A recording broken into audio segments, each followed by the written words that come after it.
Ever wondered what it takes to legally own a pet raccoon? You know I love animals. Dogs, cats, you name it. But lately I've been hearing about people having raccoons as pets. It's true. More people are bringing these masked bandits home. Raccoons are cute, I'll give you that. Those little hands. But they are wild animals.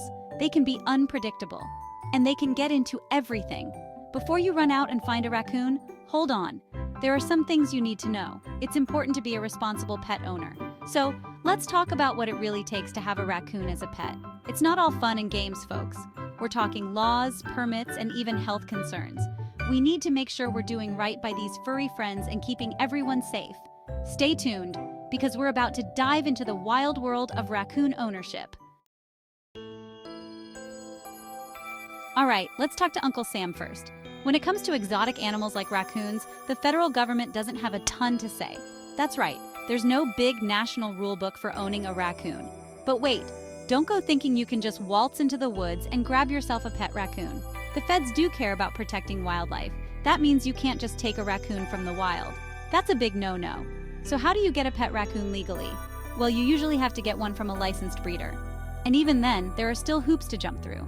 The government wants to make sure these animals aren't being exploited or mistreated. It's all about keeping things humane, folks. But hold your horses. We're not done yet. Just because the federal government doesn't have a ton of rules doesn't mean you're off the hook. Oh no, my friend, because now we're moving on to the states.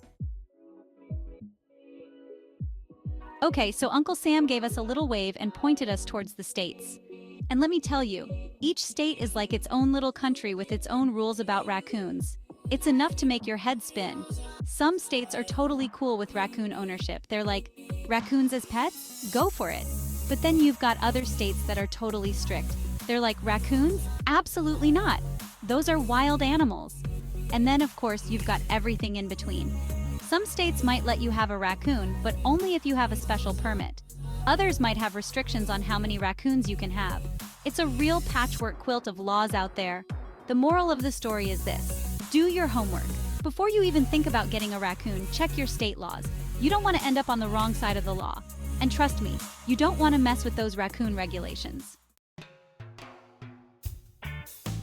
Hold on to your hats, folks, because we're going even deeper down the rabbit hole. We've talked about federal and state laws, but guess what? Sometimes your city or county has something to say about raccoons, too. That's right, even if your state is cool with raccoons, your city might have a different opinion. They might have ordinances in place that ban certain exotic animals, including our masked friends.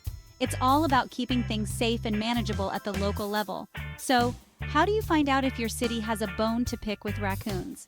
Well, you can start by checking their website or giving them a call. They should have information on local ordinances and animal regulations. You can also reach out to your local animal control office. They're usually in the know about these things. Remember, folks, knowledge is power. The more you know about the rules and regulations surrounding raccoon ownership, the better prepared you'll be to make a responsible decision. So do your research and make sure you're covering all your bases. Section 5. Permit me to say, obtaining legal permission for your pet raccoon. All right, so you've checked the federal laws, you've navigated the state regulations, and you've even brushed up on your local ordinances. And guess what? Raccoons are A-okay in your neck of the woods. But hold on, we're not quite done yet. You might need a permit. That's right. Some places require you to get a special permit before you can welcome a raccoon into your home. It's like getting a driver's license, but for your furry, bandit-masked companion. These permits help ensure that you're a responsible owner and that your raccoon is being well cared for. So, how do you get your paws on one of these permits? Well, it varies depending on where you live. You might need to contact your state's wildlife agency or your local animal control office. They'll be able to point you in the right direction and tell you what documents you need to provide. Be prepared to shell out some cash, too. Permit fees can vary widely, but they're usually not too outrageous. Hey, it's a small price to pay for the privilege of sharing your home with a creature as mischievous and adorable as a raccoon, right? Section 6. Home sweet and spacious. Home providing adequate housing for raccoons. Okay, so you've jumped through all the legal hoops and you're ready to bring your new furry friend home. But before you do, let's talk about housing.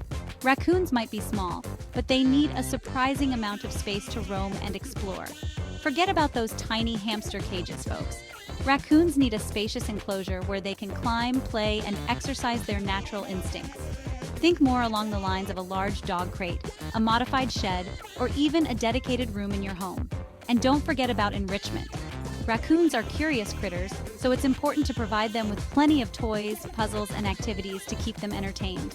Otherwise, they might just decide to create their own fun, which could involve rearranging your furniture or exploring the inside of your walls. Remember, a happy raccoon is a well-adjusted raccoon, so invest in a spacious and stimulating enclosure and watch your furry friend thrive. Section 7. Health and Hygiene. Keeping your raccoon and yourself safe. Now, let's talk about health and hygiene, folks. Raccoons might be cute, but they can also carry diseases that can be harmful to humans. That's why it's so important to prioritize both your raccoon's health and your own. First things first, make sure your raccoon gets regular checkups from a veterinarian who specializes in exotic animals. They can provide vaccinations, parasite control, and address any health concerns that might pop up. Next, practice good hygiene. Raccoons are naturally curious and love to explore, which means they can come into contact with all sorts of germs. Wash your hands thoroughly after handling your raccoon or cleaning its enclosure, and avoid letting them lick your face or share your food. And speaking of food, make sure you're feeding your raccoon a balanced and nutritious diet. Consult with your veterinarian to determine the best food options for your furry friend's age, activity level, and overall health.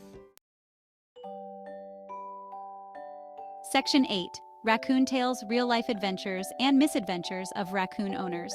All right, folks, let's take a break from the serious stuff and hear some real-life stories about what it's like to live with a raccoon. Because let's face it, life with a raccoon is never boring. Take, for example, the story of Bandit, a mischievous raccoon who lived with a family in the suburbs. Bandit was known for his love of shiny objects and his uncanny ability to open doors and drawers. One day, Bandit managed to get into the pantry and helped himself to a bag of marshmallows. Let's just say the family found marshmallows in the most unexpected places for weeks. Then there's the tale of Rosie, a sweet and cuddly raccoon who loved to snuggle with her human companion. Rosie was potty trained and even learned a few tricks, like shaking hands and playing fetch. She became a local celebrity, and people would often stop by her house just to catch a glimpse of the adorable raccoon. Of course, not all raccoon stories are sunshine and rainbows. Raccoons can be destructive, and they have a knack for getting into trouble. But for those who are willing to put in the time, effort, and patience, sharing your life with a raccoon can be a truly rewarding experience. Section 9. To raccoon or not to raccoon. Weighing the responsibilities of ownership. Well, folks, we've covered a lot of ground today. We've talked about the laws, the permits, the housing, the health concerns, and even the hilarious antics that come with raccoon ownership. Now it's time to answer the big question. Is a raccoon the right pet for you? Honestly, y'all, it's a big decision. Raccoons aren't your average pet. They're demanding, they're mischievous, and they require a lot of time, attention, and patience. They're not for the faint of heart, that's for sure. But they can also be incredibly rewarding companions. They're intelligent, they're playful, and they can form strong bonds with their humans. If you're willing to put in the work and you're prepared for the challenges, a raccoon might just be the perfect furry friend for you. Ultimately, the decision of whether or not to get a raccoon is a personal one. Weigh the pros and cons, do your research, and make sure you're ready for the commitment. And if you do decide to take the plunge, welcome to the wild and wonderful world of raccoon ownership. Section 10. Resources for responsible raccoon ownership. Where to find more information. So, you've decided to open your heart and home to a raccoon? That's great! But before you run out and adopt the first raccoon you see, it's important to arm yourself with knowledge and resources. Luckily, there are tons of great resources available for aspiring raccoon owners. You can find information online, in books, and even through local wildlife rehabilitators and exotic animal veterinarians. Here are a few places to start your research. The Wildlife Rehabilitation Information Directory. This website provides a comprehensive list of wildlife rehabilitators across the United States, many of whom have experience caring for raccoons. The Association of Zoos and Aquariums, AZA. The AZA's website offers a wealth of information about exotic animals, including raccoons. Your local library. Don't underestimate the power of books. Your local library likely has a selection of books and other resources on raccoon care. Remember, knowledge is power. The more you know about raccoons, the better equipped you'll be to provide them with a loving and enriching home. So, do your research, connect with other raccoon owners, and get ready for an amazing adventure. If you found this video helpful, please like, share, and subscribe for more content on responsible raccoon ownership.